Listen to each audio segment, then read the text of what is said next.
some rage. Another one.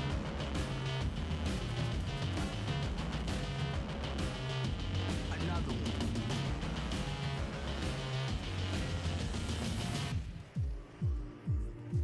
Another one.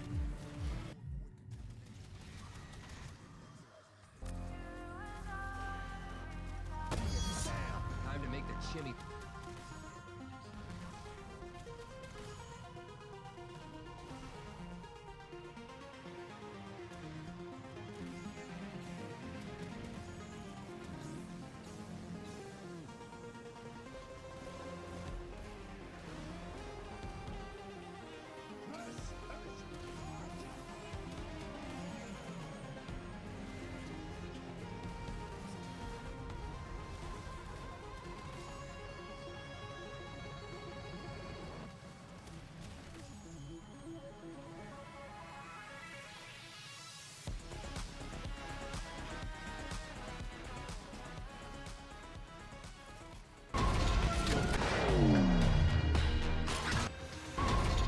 What's good, YouTube, and welcome Dano in another video about, of course, Warframe, and this time it's about the Kuva SOBEK, the newest Kuva weapon in the game. A lot of channels doubting this weapon. Is it good? Is it bad? Hank, we're waiting for the video. Here you go, and I deliver always the best stuff for my community. The way we're going to do this is really simple. I will showcase it on Simulacrum, and then I show you the build. Let's go! Kuva SOBEK, what the heck? And we're going to start first with the Saryn. Let's check how this weapon performs. Pop, boom, boom. Reloading. Boom, boom, boom. Come on. 225 heavy corrupted gunners melting like butter. Let's go for the build. Saryn Prime. This is the build. Most important thing you want to know here is Venomous Dose Sport. Hold to cast will grant all allies within 15 meter additional 100% corrosive. 40 seconds. There you go, sports. 144. There you go. Extra damage. And you got the Toxic Lash for Toxin. And you got your Miasma for Viral. Now, that's the build. Now, for the Archon Shards, we're running Violet Archon Shards. And we're running Tau Forged Emerald. Toxin Statue Effect deals 45% more damage. And here we're running 2 Emerald Archon Shards plus 2 Corrosive. Means we reach 14 stacks of Corrosive to armor strip enemies without relying on anything else to armor strip. For the Kuva SOBEK specific build for Saryn, it may seem weak if you use it with other Warframe. This build, okay? So use it with Saryn. Hell Savvy Acid Shells. Alright, enemies explode on death, dealing 450 corrosive damage, 45% enemies max health. This 45% doesn't seem really good, it's awful, but the acid shells works really good with Saryn thanks to her third ability and the first ability for the buff of the corrosive. Prime the Cleanse Corrupted, Point Blank, Prime Chilling Grasp, Atomic Fallout, Shattering Justice. In case you don't know what Shattering Justice is, gain affinity to feel the Steel Meridian meter and trigger 25 meter blast explosion. Makes really amazing, restoring 25% health and increasing armor by 15%. Vigilante supplies for the converting and for the enhancing of critical hits. Primary Deadhead for the headshot multiplier and the timer 24 seconds on the additive damage. Also the minus weapon recoil. Now let's go to the next. And now let's start with Nidus. This time we're going to be using Nourish as the helmet ability, collecting enemies and then giving them the teaming virulence 334% critical chance increase on your primary weapon. And let's check it out. Boom, boom, boom. You can see there is some red crits. The weapon is modded for corrosive. Really, really, really good. So yeah, this weapon can work outside of Saryn, right? And are you sure about that? Let's shoot them one by one, so you understand how good the weapon is. Boom, boom, mamma mia, mamma mia! Check this out, one-shotted. Boom. So yeah, the weapon is worth it. For the build, Nidus build. Boom, shotgun amp, rage tempo, teaming virulence. There you go. Okay, 334% critical chance on primary weapons. Done. Now, for the Sobek, this is the build. Hell Savvy, CD, Primed Point Blank, Primed Cleanse Corrupted, Hunter Munition, Ravage, Charged Shell, Vigilante Supplies, Primary Deadhead, and we're running Corrosive. Now, of course, if you want to run Viral, still very, very, very good. Let me show it to you really quick. Here we go. But this time you don't use Nourish at all because you already have Viral, okay? So use something like Armor Stripping enemies and you're good to go. Okay, boom. Boom. Boom. Let's say, for example, use an ability for Armor Stripping.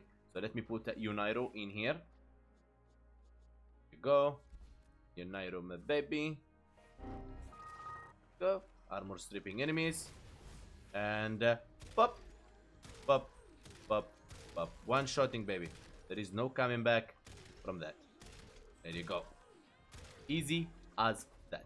For the Eidolon hunt, we're gonna be using Volta, using the first ability holding for the Shock Trooper, second ability for speed, and then use your shields, hold Eclipse, or just go for Roar if you really want to. And boom, boom, show the Eidolon some love. And then you go to Operator, first ability Void Strike, and one-shot it. If you don't have Void Strike active, you can use the second ability to make the Eidolon vulnerable to void damage. For the build, this is my baby Volt.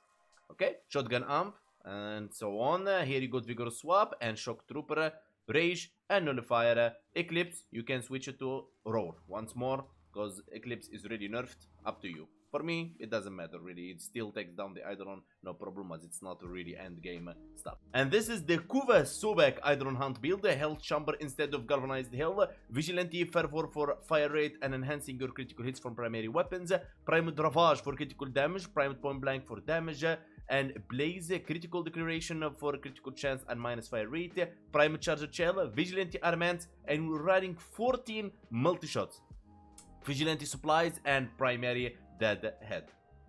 Now let's go to the next build. And now for the Void Cascade. And yes, this weapon is really good for Void Cascade. We're gonna replace Revenant Reeve with Nourish, activating Nourish, and let's give them some headshots. Boom. Any enemy survives until 14 stacks of corrosive will be totally armor stripped. If you don't want to wait that long, which gonna be alright for level cap, you can use Unairo to armor strip them faster. As you can see, they already got armor stripped. One of them there. Boom, boom, boom. That one got armor stripped. There you go. This weapon is not a joke, and it's totally worth building, in my opinion. Of course, if you want to stay a bit away from the meta, you know what I'm saying. Okay, so Revenant Prime build. There you go. Shotgun Amp, Arcane Tempo, Arcane Rage, and Nourish. Of course, if you want, and Vigorous Swap. Of course, if you want to make this weapon a bit more powerful, you can use the Thrall Pact. Okay, so let me show you what power the Thrall Pact is going to give you. 66%, because it's affected by ability strength. Okay, there you go. So it's up to you what you want. Means you can boost this weapon even further. For the Archon Shards, 2 Emerald Archon Shards, because the weapon is modded for corrosive. There you go. So we armor strip enemies without relying on any helmet ability to armor strip or focus school, but still you can get rid of Nourish, and you can for example use something else if you want to armor strip the enemies, but you want to go for viral in your weapon. Hail Savvy Blank Ravage, Amalgam Shotgun Barrage, Critical Declaration, Primary Charger Shell, Vigilante Armament, Vigilante Supplies, and Primary Dead Head. Okay, now for the companion you can use anything. If you want Worm in your Eidolon hunt, this is the build, and this is the Volclock build. For the Steel Path, you would like to use either Nautilus to cordon enemies, pull them in. Of course, Manifold, Tenacious Bond, alright. Volclock, same build like Worm. And then if you want to run Steel Essence with your team or solo, up to you. You can run with your Smita Kavat using Charm. And then if you want to use your Panzer Ruppapfeiler, there you go, to proc viral around. Up to you which one you want to use.